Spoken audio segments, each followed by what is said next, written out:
The reluctant agreement. Ethan Blackwood stared out the floor-to-ceiling windows of his Manhattan penthouse, city lights twinkling beneath him like the empire he'd built from nothing. At 34, he commanded Blackwood Innovations with the same precision he applied to everything in life.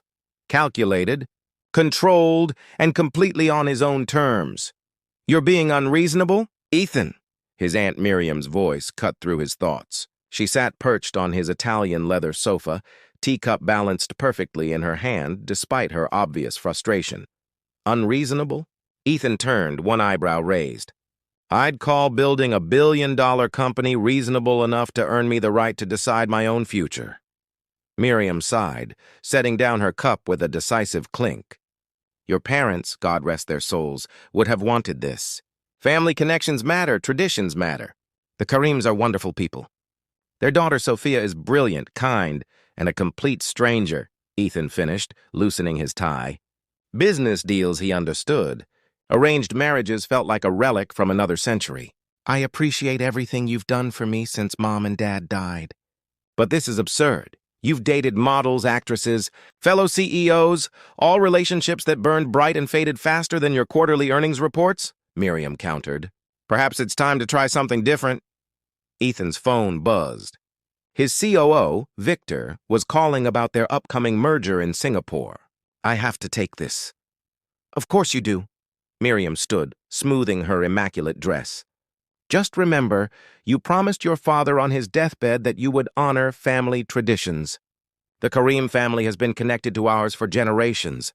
This isn't just about marriage. It's about keeping promises." The guilt hit precisely where she intended. Ethan's jaw tightened as he recalled his father's hospital room, the monitors beeping, the whispered request to maintain the old ways, to remember where they came from despite how far they'd gone. After Miriam left, Ethan poured himself 2 fingers of scotch and called his lawyer. "Draw up the papers, Daniel. Prenuptial agreement, ironclad. I want everything protected." "So you're doing it?" Daniel sounded surprised. "The arranged marriage?" Ethan watched a plane's lights trace across the night sky. 1 year. I'll give it 1 year to honor my father's memory. Then we can quietly dissolve it if necessary. That night he researched Sophia Karim online, finding surprisingly little. A private Instagram account with a profile picture too small to discern features. LinkedIn showed she ran humanitarian projects in developing countries. Admirable, but worlds apart from his reality. In bed, Ethan stared at the ceiling, wondering how he'd explain to his board that he was getting married to someone he'd never met. His life operated on metrics, data, and strategic planning. This marriage was the first truly unpredictable variable he'd allowed in years. 1 year, he whispered to himself. Just 1 year to fulfill a promise. He couldn't know that across the city, Sophia Karim was making a similar vow, or that promises made in resignation would soon transform into something neither of them could have calculated.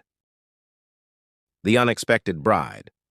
The St. Regis Ballroom had been transformed into something from a fairy tale, with cascading white orchids and crystalline chandeliers casting a warm glow over the gathered guests. Ethan stood at the altar, uncomfortably aware of the curious glances from business associates who couldn't believe the notorious bachelor was finally tying the knot. His best friend and CFO, Thomas, stood beside him, occasionally whispering terrible jokes in a misguided attempt to ease the tension. "Still time to make a run for it," Thomas muttered. Ethan adjusted his cufflinks. Platinum, like the wedding bands waiting on the velvet cushion. "And disappoint Aunt Miriam? I'd rather face a hostile takeover." The music shifted and the massive doors at the end of the aisle opened. Ethan's practiced neutral expression faltered as Sophia Karim appeared. She wasn't what he expected. In place of the timid, traditionally dressed woman he'd imagined, Sophia walked with quiet confidence, her emerald gown modest yet striking, complementing warm brown skin and intelligent eyes that surveyed the room with curious interest. Her dark hair fell in loose waves past her shoulders, adorned with a simple hairpin that had belonged to her grandmother. When their eyes met across the crowded room, something unexpected happened. She smiled, not the practiced social smile he was accustomed to, but something genuine that reached her eyes and, strangely, seemed to reach something long dormant within him. The ceremony passed in a blur. Vows were exchanged, papers signed. The reception that followed was a strange dance of two worlds, colliding, Ethan's tech moguls and investors mingling awkwardly with Sophia's colleagues from various humanitarian organizations. "Your aunt speaks very highly of you," Sophia said when they finally had a moment alone, champagne flutes in hand. Her voice carried a slight accent that he couldn't quite place, though she failed to mention your habit of checking your watch every 3 minutes. Ethan realized he'd been doing exactly that. Force of habit. "Time is money," she suggested, eyes twinkling with amusement. "Or perhaps just another construct we've agreed to be governed by?" He found himself momentarily speechless. "I was going to say precious, but your answer is far more interesting." "I've found that most things are interesting if you look at them from the right angle," Sophia replied, nodding toward a cluster of Ethan's board members. "For instance, your CFO has been telling the same joke to 3 different groups, gauging their reactions to determine who might be most amenable to whatever proposal he's planning." Ethan observed Thomas doing exactly as she described. "You're observant. It's necessary in my line of work. Understanding people quickly can be the difference between successful community engagement and wasted resources." "And what do you observe about me?" The question slipped out before Ethan could stop it. Sophia studied him for a moment. "A man who built walls so high he's forgotten what it's like to see the horizon." She smiled softly. "But I also see someone who keeps his promises, even when they're difficult." Before he could respond, they were pulled into more photographs and congratulations. Later that night, in the hotel suite, separate bedrooms as per their agreement, Ethan found himself replaying her words.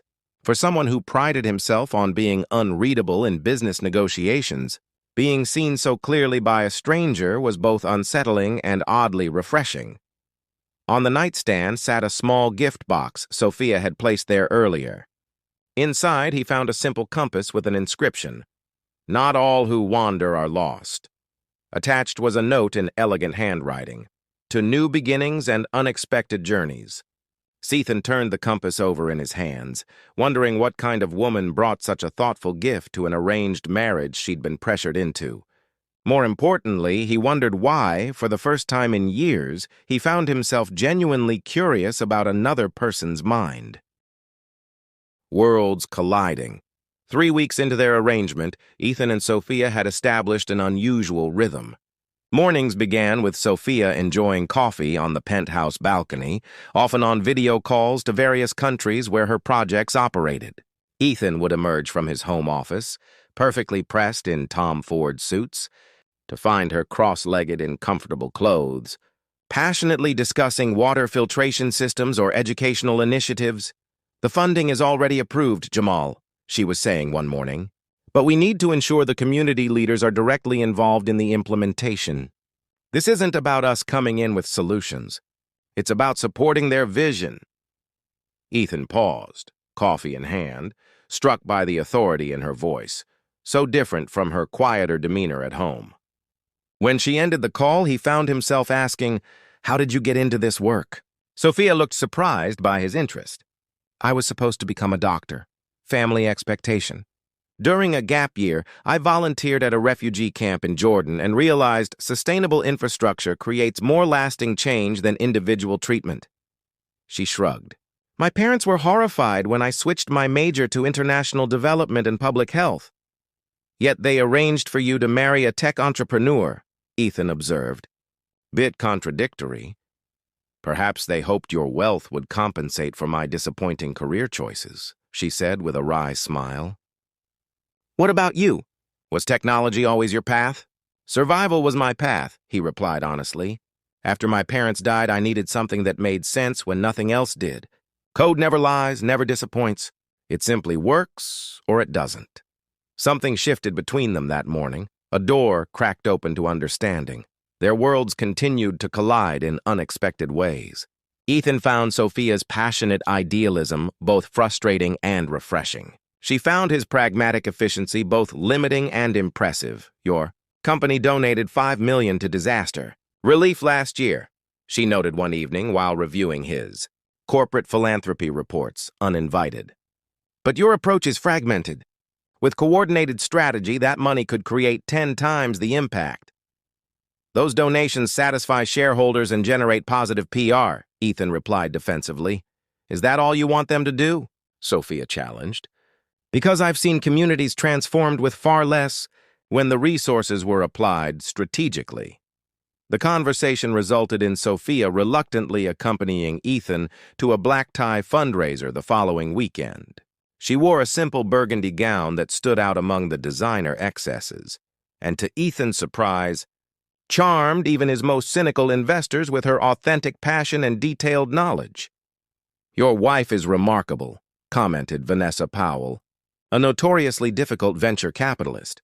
She explained the actual mechanics of sustainable development better than any NGO presentation I've sat through.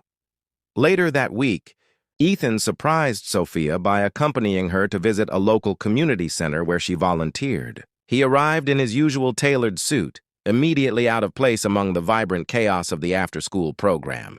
Mr. Blackwood, can you help with my math? Asked a bright-eyed girl named Zara.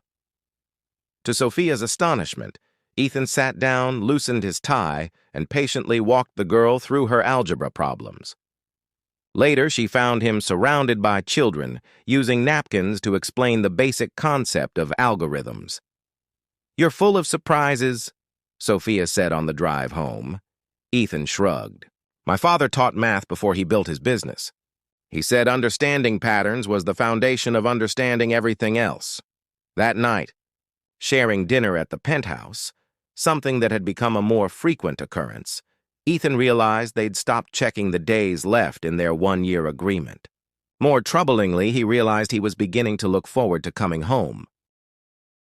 The crisis 6 months into their marriage, disaster struck. Ethan strode into the penthouse at 3 a.m, tie askew, face ashen. Sophia, working late on grant proposals, looked up in alarm. What's happened? We've been hacked, he said hoarsely. Customer data compromised. Proprietary technology stolen. The Wall Street Journal is running the story tomorrow morning. The following weeks were a blur of crisis management. Blackwood Innovations' stock plummeted.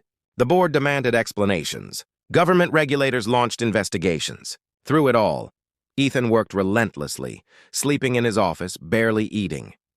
You need to come home, Sophia insisted one evening, appearing in his office doorway. At least to shower and eat a proper meal. I don't have time, he snapped. Everything I've built is collapsing. And destroying yourself will fix it? She challenged, setting down a container of homemade food. Ethan, you're making decisions from a place of exhaustion and fear. That never leads to clarity. Something in her steady presence broke through his defenses. At home, she ran him a hot shower while preparing a real meal. Afterward, as they sat at the kitchen island, she asked thoughtful questions that helped him organize his chaotic thoughts. The hack originated from a competitor, he explained, but our security protocols should have prevented it. Someone internal must have helped them, Sophia frowned. Who had the most to gain if Blackwood faltered? The question led Ethan to examine board member portfolios, discovering his own COO, Victor, had quietly invested in their main competitor. The betrayal cut deep. Victor had been with him since the company's founding. The morning he confronted Victor with evidence, Sophia insisted on accompanying him. You shouldn't face this alone, she said simply. In the aftermath of Victor's removal and arrest, Ethan implemented new security measures and a transparent recovery plan that Sophia had helped him craft. Remarkably, consumer trust began to rebuild and the stock slowly recovered. How did you know? He asked her late one night as they sat on the balcony, city lights glimmering below. About Victor, about the approach to take with the press. All of it. In crisis management overseas, I've learned that how people respond to failures matters more than the failures themselves, she explained. Transparency builds more lasting trust than perfection. Ethan studied her face in the moonlight. This marriage was supposed to be a business arrangement, he said quietly. Yet you've stood by me through the worst crisis of my career as if... As if what? Sophia prompted when he didn't continue. As if it were real, he finished. Sophia's gaze was steady. Perhaps arrangements can become real when we stop seeing them as temporary. The realization dawned slowly. Somewhere amid crisis and recovery, their calculated agreement had transformed into something neither had anticipated. Rewritten stars 1 year to the day after their wedding, Ethan and Sophia stood on the same St. Regis balcony where they had taken their wedding photos. The prenuptial agreement's deadline had arrived, the day they had originally planned to amicably separate and return to their individual lives. "I had my lawyer draw up the dissolution papers," Ethan said, sliding a folder across the small table between them. Sophia's face remained carefully neutral as she opened it. Inside, instead of legal documents, she found plane tickets to Jordan and architectural plans for a comprehensive community center in the same refugee camp where she had first discovered her calling. "What is this?" she asked, confusion evident in her voice. Ethan took a deep breath. "An anniversary gift and a proposal." "We're already married," Sophia reminded him with a small smile. "A real proposal," Ethan clarified. "Not arranged, not calculated, not time-limited." He moved to her side of the table and, to her astonishment, knelt before her. "This year began as an obligation to family tradition. It became the most transformative year of my life." Sophia's eyes widened. "Ethan, I've spent my life building things I thought mattered," he continued. "But nothing I've created has been as meaningful as what's grown between us. You've shown me that true innovation isn't just in technology, but in how we approach life itself." He took her hand. "Sophia Kareem Blackwood, will you stay married to me, not out of duty or arrangement, but because I've fallen completely in love with you?" Tears glistened in Sophia's eyes. "I never expected this," she whispered. "When my parents told me about this arrangement, I agreed because they insisted you needed someone to ground your success in purpose." "They were right," Ethan admitted. "I plan to use this year to advance my projects using your resources," she confessed. "But somewhere along the way, I discovered the man behind the fortune was far more valuable than any funding." "Is that a yes?" Ethan asked, heart pounding. Sophia's smile was radiant. "Yes, though I have conditions," Ethan laughed. "Of course you do. The Blackwood Foundation needs to be more than a tax write-off. I want us to build something meaningful together, combining your business acumen with my field experience." "Already in progress," he assured her. "Thomas is restructuring our entire corporate social responsibility division around your sustainable development model." 6 months later, they stood together in Jordan, watching as construction began on the community center. Ethan had not only funded the project, but had personally designed solar-powered technology that would make the facility self-sufficient. "When did you know?" Sophia asked, her head resting on his shoulder as the desert sunset painted the sky in brilliant oranges and purples. "That this was more than an arrangement?" "The night of the hack," Ethan admitted, "when everything was falling apart, and the only thing I wanted was to come home to you." He turned to face her. "And you?" Sophia smiled. "The day you sat on the floor helping children with math problems in your $3,000 suit. I saw the man your parents raised, not just the businessman you became." Later that evening, in their hotel suite, Ethan presented Sophia with a small box. Inside lay a new compass, this one antique silver with intricate engravings. "To replace the one I gave you on our wedding night?" she asked. "To complement it," he corrected. "That one was for beginnings. This one is for the journey ahead." He opened it to reveal an inscription. "Some stars are written in the heavens. Others, we write ourselves." What had begun as a reluctant agreement had transformed into a partnership neither could have designed. Proof that sometimes destiny arrives disguised as duty, and love finds its way through the most unexpected arrangements.